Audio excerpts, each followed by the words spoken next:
Hi guys, আজকে আমাকে Ronita ঋষিটা world থেকে অনেকগুলো পিয়ার পাঠানো হয়েছে। তো সেগুলোই তোমাদের সামনে আনবক্স করছি।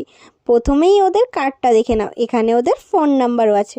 আর ওদের হাতের কাজটা বললাম না আমি, আর তোমরা নিজের চোখেই দেখে নাও যে ওরা কত সুন্দর জুয়েলারিগুলো আমাকে পাঠিয়েছে। তো প্রথমেই ঝুমকোটা ছিল, তো তারপরে ছিল এই ইয়ার কাপসগুলো তো খুবই সুন্দর ছিল, কিন্তু আমি কোনো দিন ট্রাই করিনি, ফার্স্ট টাইম ট্রাই করলাম। তো একটু আমার কেমন কেমন লাগছে, কিন্তু যারা ট্রাই করো তাদেরকে সুন্দরই লাগবে। তবে আর একটা ছিল রেড কালারের মতন পিঙ্ক কালারের ঝুমকো, এই ঝুমকোটা বেশি পছন্দ হয়েছে আমার। তারপরে ছিল এই চুড়িগুলো পরে কি সুন্দর লাগছে না আমাকে। তারপরে ছিল এই রেড কালারের চোকার সেটটা যেমন চমকাচ্ছে, আরও পরে তো আরও দারুণ লাগছে। আর চুড়ি দিয়ে পুরো সেটটা পরে তো আমার লুকটাই চেঞ্জ হয়ে গেছে, কি সুন্দর লাগছে না। আর এরকমই হাতে বানানো জুয়েলারিগুলো যদি তোমরাও কিনতে চাও তাড়াতাড়ি যাও